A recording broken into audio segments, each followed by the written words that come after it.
Gate still needs painting. Morning. How are you doing? It's been a while. It's been a couple of weeks, I think, since the last one. And I've been really busy. No, I'm not even going to start that way. Let me get you lined up. Rollo! There he is. Right, before we start, are we on? Before we start, the first thing that's very important that I want to start this vlog with is that this vlog is coming out mentally from an extremely, extremely great place. I mean, good place, great place. So I'm going to ask you a question first of all. Is how many times in the last year have you actually said to yourself or to your partner, I love my life. I love my life. How many times have you said it? Because I've said it to Shelley pretty much every other day. We say it to each other pretty much every other day. We are so fortunate, so privileged, and so lucky to be in the position that we are, to have found the person that we love. And I swear to God, I love my life. However, there's always that however in there. However, there's been a couple of comments over the last, well, probably a month, quite rightly so as well, that keep dripping into some of the videos that I've done. And they're only very simple ones, very little ones, you know, succinct ones. And it's like, have you started drinking again, Rick? Have you started drinking again, Rick? And that was the, you know, I've had a couple of them now. And I replied very simply with the, just with about 5 letters going, shh. Shh. But the truth is, yes, I have. Yes, I have. And what this video today, for me, is more about is my relationship with alcohol. The relationship that the relationship I currently have with alcohol. I'm trying to make it as honest as I possibly can. It's not just for your benefit, it's for my benefit. Because if I can make it as honest as I possibly can, I always remember decisions that I made in youth, in younger life, were based on honest discussions in my head with myself. And from there, then decisions could be made further on down the line in the future. So this is going to be as honest as I possibly can. It might put a mirror, well, it'll definitely put a mirror up in front of my face because I'm talking about it. But it might also put a mirror up in front of other people's faces that watch it as well. They might need it more than me. And that we try and avoid it. So the video is coming out from a fantastic place from, yes, I absolutely love my life. However, I am certainly aware that there is a fragment of my life that I just need to keep in check. I need to keep watching over. Because it ain't all footloose and fancy free in my eyes. And that bit in check is the alcohol. Because when you look at your life and you go, oh, everything's amazing, there's always going to be something there that you're going to go, that could be better. That could be better. And in this instance, I think it comes down to the alcohol for me. And, you know, for other people it might be cigarettes. For other people it might be drugs. I don't know. It could, but for me, it's the alcohol.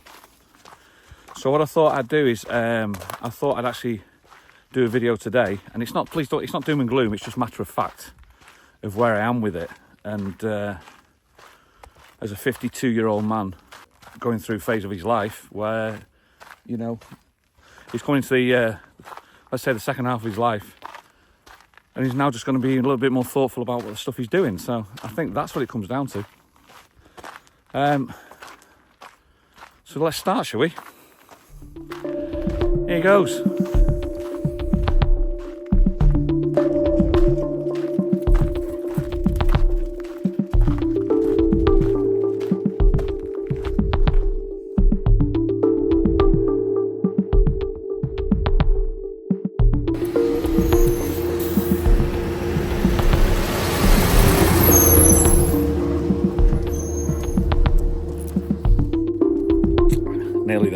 second. It's so weird trying to work out in your head exactly how you want to word this, so you don't miss anything out, you know. And I'm scared that I miss something out that might be important to part of the story, part of the makeup, part of the reason. It's weird, it's really weird.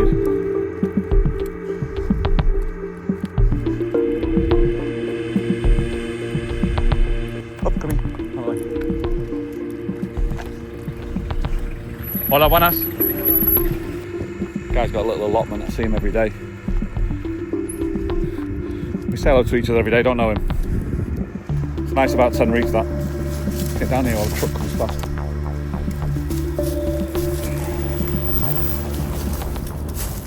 So where do we start? Well, we'll start most probably at the beginning. First drink when I was 15. Beer drinking in the bars, in the pubs, with your mates. Great time, not thinking anything of it. Not thinking anything of it whatsoever at all.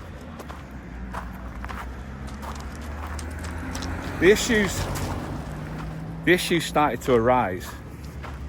I think through the cryptic clues over the last couple of years, I think most of you have deduced the fact that the reason for my marriage breakdown is because of alcohol.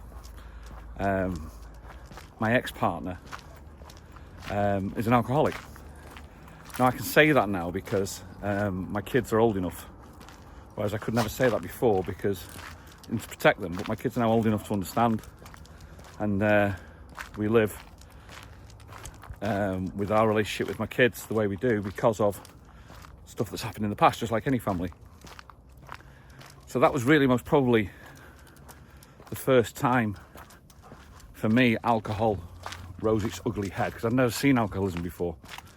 It rose its ugly head, and the potential dangers that what it can cause, and that gets you on the path of thinking. So when I met Shelley 6 years ago, due to the stress of what I'd been through for the previous maybe 10 years, and through to the marriage breakup, coming here to Tenerife, I was actually quite underweight, to be honest with you. I was quite underweight because of the stress of everything. Also, I ran and stuff like that, but I exercised. But I was underweight, which actually in the long runs was a good thing. Because at this moment in time, I am the heaviest I've ever been. I'm overweight. And if I wasn't underweight at the beginning, I'd be even more overweight now. And I don't kid myself. Through injury, the exercise has stopped. But I don't kid myself that the main reason I'm overweight is alcohol. You can beat around the bush as much as you like of what you're eating, etc. But the calories, because it's always calories, the calories you throw down your neck on alcohol is the reason. You know, it is. I think I might come down here today and have a bit of a chat down here. Let's go somewhere different, roll up. This way, come on, let's go down. He's never been down here. We've never done this, so if I don't get back, let me know. But the reason being I'm as overweight as I am is alcohol. So that then gets you thinking. It's like, well, over the last couple of years, try different diets, try walking more, 10,000 steps a day. I used to do 20,000 steps a day, and it didn't matter. The weight never came off. But you're still hiding a skirt around the fact that it's alcohol. This is leading somewhere, by the way. So when you eventually then look at it and you go, right, okay, alcohol is then the issue. The question is then, what do you do about it? And that's literally where I am at this moment in time. It's like, what do we do about it? Well, you know, what it is. So it became more and more prominent in the front of my mind. I just need to stop and have a think about how to word this. The saying goes, knowledge is power. And due to the past history that I had in my relationship, I had quite a lot of knowledge when it came to what alcohol can do. And I saw it at first hand, really. So sometimes people are just oblivious to it and then just carry on their life as normal. But other times, like myself, I just had that knowledge, and I'm like, what do you do then with that knowledge? You start questioning yourself, don't you? You start questioning yourself, and that's where it really started to come to the forefront. I genuinely believed This isn't the path, really, the nicest path. I genuinely believe... Rolo, this way. Come here, this way, let's go this way. Not working that way. I genuinely believe that if you can imagine alcohol... Imagine it being a slope from sobriety all the way to alcoholism, and everybody who drinks is on that slope somewhere or other, you know, somewhere at the top near the sobriety end, some of them unfortunately in the pit of alcohol. I always knew I was on that slope. I always thought to myself, I think I knew where I was on the slope. I think a lot of people don't realise where they are on the slope. And then what I realised from that was I thought to myself, I had a bit of an idea in 10 years' time, the rate I was going, where I was going to end up on the slope. And it was more that point. It was more, I didn't want to be on that position on the slope in 10 years' time, basing it on the speed and the trajectory of where I am now. Now, some might say, that's like a light bulb moment. Some might say, well done for getting that. You know, other people unfortunately don't have the luxury of that, and they just end up in the pit of alcoholism. Whereas, you know, maybe my brain just tricked in and just went, do you know what it is? Well done, Rick. You've actually clocked it and spotted it, and that's the reason why, hence maybe for this video, I don't know. So, it was purely by chance. I met Adam and Lisa one day, and they're still not drinking, by the way. Big up to you guys. And they mentioned the book, How to Control Your Alcohol by Alan Carr. And that's when I read the book. And I was at a point where I thought, yes, this is exactly what I needed. This is exactly what I need at this moment in time to get a better relationship with alcohol. So I've read this book, or I'm reading this book, and I've read them on these walks actually. I listened to the audiobook on these walks. In about 6 or 7 walks hours, the book was completed. And it made a lot of sense. So much sense at the time, hence the reason why I did the video at the time. But I was always in the back of my mind going, will I never drink again? I don't know. But I was all right, I was strong. It felt like it was the checkpoint I needed, you know, or the mark in the sand, the flag in the sand that was needed for me just to go, yeah, I acknowledge I'm on this slope. I acknowledge now where the slope will end up, and I'm fully aware of it. Doesn't necessarily mean I'm sliding down, but I am fully aware of it. And I think that's where the conversation in my brain was at the time of releasing that video. I didn't do it. It wasn't not for the adulation. It was more for myself. It was actually more for myself than anything else. There was no adulation needed in that. It was for myself. And believe it, for 3 weeks I was strong. Actually, no, not strong. For 3 weeks, I was comfortable in my skin at not drinking. I was actually very comfortable. And I went out. We went to places, and I'd have Coke or I'd have water, and I was quite happy with that. Shelley found it extremely weird, and Shelley found it in some instances a little bit tough, because it was tough for her, in so much so that she started to read the book as well. I think as supportive partners, that's what you do. She nearly killed the car coming. She came to the fact that, come on this way, she came to a fact that if it meant to for a relationship, if it was a relationship breaker, she would actually stop drinking herself, which is extremely commendable. It's extremely commendable that your loved one would do that for you, you know? So anyway, as the weeks went on, I don't know what it was. I know we were heading over to the Golf del Sur. It was a Saturday. And I know we were going up to, I always talk about the beer, the pint. I always talk about the pint at the Emerald. And the essence of like, well, how good that is. It was the best pint on the island, etc. Busy with cars today. Let me just keep hold of you, mate. Wait there. And it was the Emerald one really for me. It was the Emerald one really for me that I thought on the way down there, I thought, do you know what it is? I'm going to have a drink today. And I'm going to have a pint. I'm going to have a pint from the Emerald. And Shelley was like, no. I'm like, yeah. I said, I am, yeah. I said, I think I'm ready. I think I'm ready to take hold of this. My relationship with alcohol now has completely changed, I must admit. So anyway, I had that drink. And that's when people started seeing it and just on the videos going, Have you started drinking again? And the true answer is, yes, I have. Yeah, I have. At the time, again, I thought to myself, no, I can not control this. Now I know I can go days without drink. I don't need to go, I don't need to drink anymore. But the reality is I'm most probably right back where I was at the beginning before I read the book. When it comes to my consumption. And that's the worrying factor, really. That's the worrying factor. Hence the reason for this vlog. It's more, don't beat around the bush, Rick. Don't lie. Stick a mirror up in front of your face. Confront how you feel. Confront what you're doing and take responsibility for what you're doing. And work it out from there. So the thing for me now is, where do I go next? Where do I go next with this?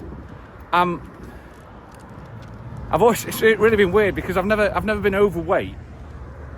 So then, like, a couple of years back, I said to Shelley, I'm overweight, I need to go on a diet, I need to do exercise, etc. And I love exercise. I used to love it. Now we're going this way, mate. Come on. I used to love exercise. But age creeps up, injuries creep up. So my exercise is pretty much diminished apart from this walk. And every time I said I'm going to lose weight, I've actually put weight on.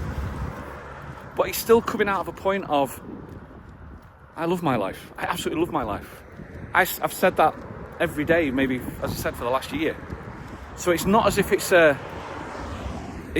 affecting the life. In anything, my life is getting enhanced because of the way we lead our lifestyle. And it's not a party lifestyle either. It's not. It's one of those ones. I was always in a great saying that there's a couple of things I want to really put importantly say. Number one, the saying I always use is, get hold of Tenerife before Tenerife gets hold of you. That's a really important one.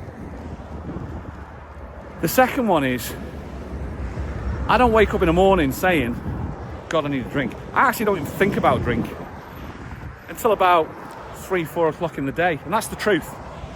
All of a sudden, it's like a message that creeps into my mind going, you should have a drink now, It's that time. But I don't normally touch it until about 6-7 o'clock at night.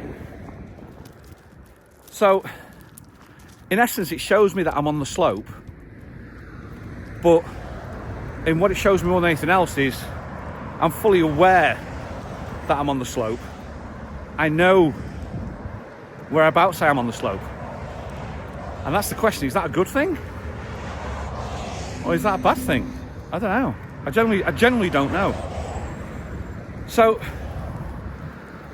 that's the reason why I drink. To give you a bit of an example, last night, my work at the moment is going fabulous. It's going amazing. The social media stuff. Because of YouTube and people have seen what I can do, businesses have now got in contact with me, and I do their social media. Literally, I make film for them. And there's about 6-7 businesses that I do it for. Other businesses have now jumped on board as well. And that keeps me busy every single day. I'm doing that every single day. Top of that, the comparing. I lost YOLO, which is fine because the other stuff's busy anyway. And I've got Christmas covers coming up as well, so it's busy. And then YouTube on top. My life is full. It's really full. So the fact is then, is I don't live a party lifestyle, because it's not, a party lifestyle's not for me. But we live a great lifestyle, if that makes sense. No, I've not brought the mics out today, so I think it's mostly going to be a bit windy this bit, so I'm just going to stop for a second and we'll carry on again as we're coming down the hill.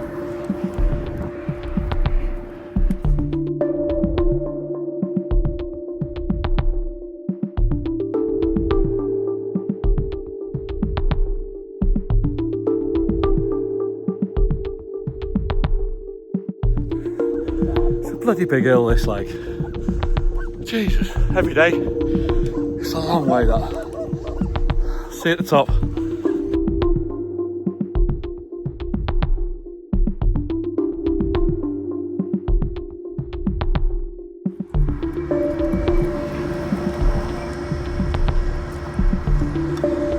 So what's my relationship now with it then? Where am I at now? Well, I think last night was a great example. Yesterday was a good example as well. As mentioned before, I don't think about it. I generally don't think about it. I wake up in the morning and I don't think about the drink. I want one or anything like that. I was going to save this sentence to the end, but I think it's most probably relevant that I say it now, actually. I don't think I have a problem with alcohol. I think I have a conflict with alcohol. I'm going to try and see if that makes sense. Yesterday, I was working pretty much all day. I left the house after walking the dog around about 10:30, and I got home again around about 4 o'clock, knowing I was going back out again to do some filming between 10 and 11:30 last night. So 6 o'clock comes around, and it's like that point comes in your head where you go, oh, I can have a beer. We've got cans in the fridge, small cans, but it's there, and he goes, oh, I can have a beer. And I thought, well, hang on a minute, no, because mine and Shelley's timetables don't match up last night. She needs the car to go elsewhere, I need to be somewhere else, hence the reason that I'll need to have to take the bike. So the bike became the alcohol blocker, so to speak. That was the reason why I didn't have a drink. Not because I didn't want to drink, it was because I couldn't have a drink because I'm going to be on a bike. Trust me, you don't drink and ride a bike. You don't drink and drive. So I then got to the place. I then got to the place where I was filming. It's night time. It's outside. Everybody says, first thing they say, "Hey, Rich, you want a drink?" I'm like, "No, thanks. I'm on the bike." So the bike became the blocker, and I didn't mind having the blocker. I generally didn't mind having the blocker, but the bike definitely became the blocker for me not having a drink last night. I finished all my filming that I needed, and I've got a 25-minute drive home on the bike, and it's cold, and I'm wrapped up. Trust me, I'm wrapped up. And on the way home, you're on a bike, you don't have headphones in, you don't have music, you just sit there thinking. And it's there like, oh, I can have a drink. When I get home, I'm going to be home about 10:30. Shelley's not going to get home till about 12:20. I'll stay up for her, and I'll have a drink. But then on the bike, I'm also thinking, yeah, but I could choose to not have a drink. I'm like, oh yeah, I could choose not to have a drink. Do you remember the time of those 3 weeks you weren't drinking after reading that book? You could choose not to have a drink. And I'm like, yeah. I knew I needed to edit some filming for the businesses for this morning, because I've got to post this morning. So I thought, well, while you're doing that, why don't you have a cup of tea? Have a cup of tea. I thought, yeah, I can do that. I can have a cup of tea instead. So I got home, saw Rolo on my own, put the kettle on, had a cup of tea, and for 45-50 minutes, I'm enjoying this cup of tea. Once the tea had finished, I've still got about an hour to wait for Shelley. I grabbed a tin of beer.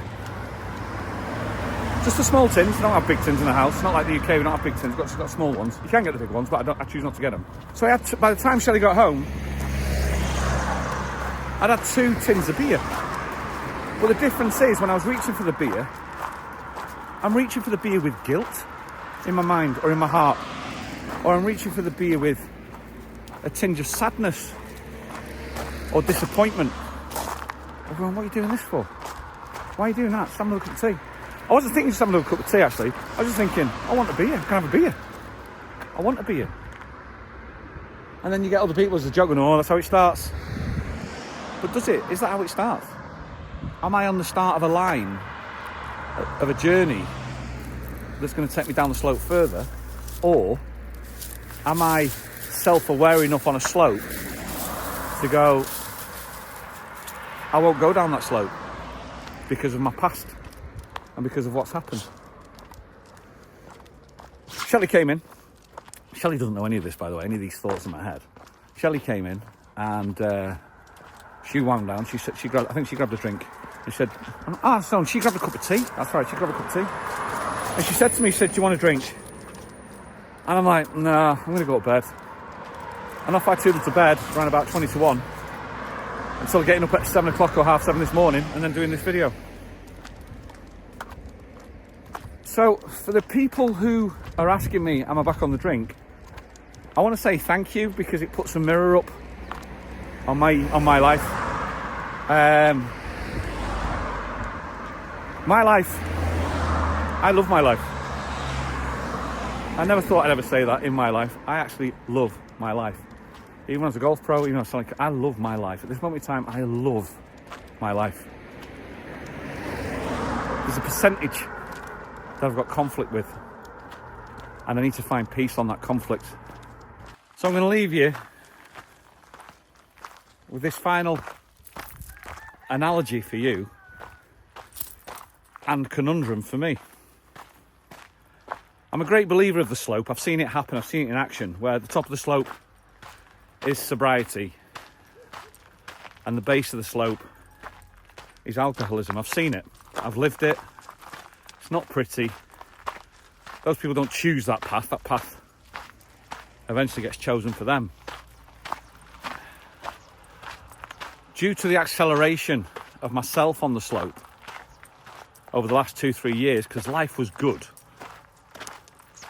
that was the reason why I thought something needed to be done. That was the reason why I thought the book came in front of me and I took it, and that was the decision at that moment to not carry on drinking, to stop for 3 weeks. Well, stop, and it lasted 3 weeks. The question now is, because I'm aware of it and I'm aware of where I'm at, does that now mean I will stay on the same position on the slope? Because I generally don't think I'm going to carry on the speed and trajectory down the slope that I was doing for the last few years. And that's my conundrum. I don't generally believe that I need to stop. I actually enjoy it. I enjoy the social side of it. I enjoy the social aspect massively of it. But I don't believe I need to stop completely at this moment in time. That's the truth. I just believe I need to keep it in check. And that's really what this vlog's about. It's walking and talking always gives me the ability to think things through at the current moment, because I live in the moment now. I genuinely live in the moment. And I think that is what's happened with this one. So where are you at? Where are you at with it in your journey? Where are you got it under control? Are you think it's slipping away? Will this help you? I know a lot of people, a lot of men come up and say it helps them, what I do, and I really appreciate that. Thank you so much. Let us know in the comments, and it's another one to talk about, isn't it? As always, thank you so much. I really appreciate it. Thanks for the support for this year. Thanks for everybody that's come up and said hello to us. It's been mega, and looking forward to 2025. All right. See you soon, guys. All the best. We'll catch you on the next one. Cheers, guys. Ta-da.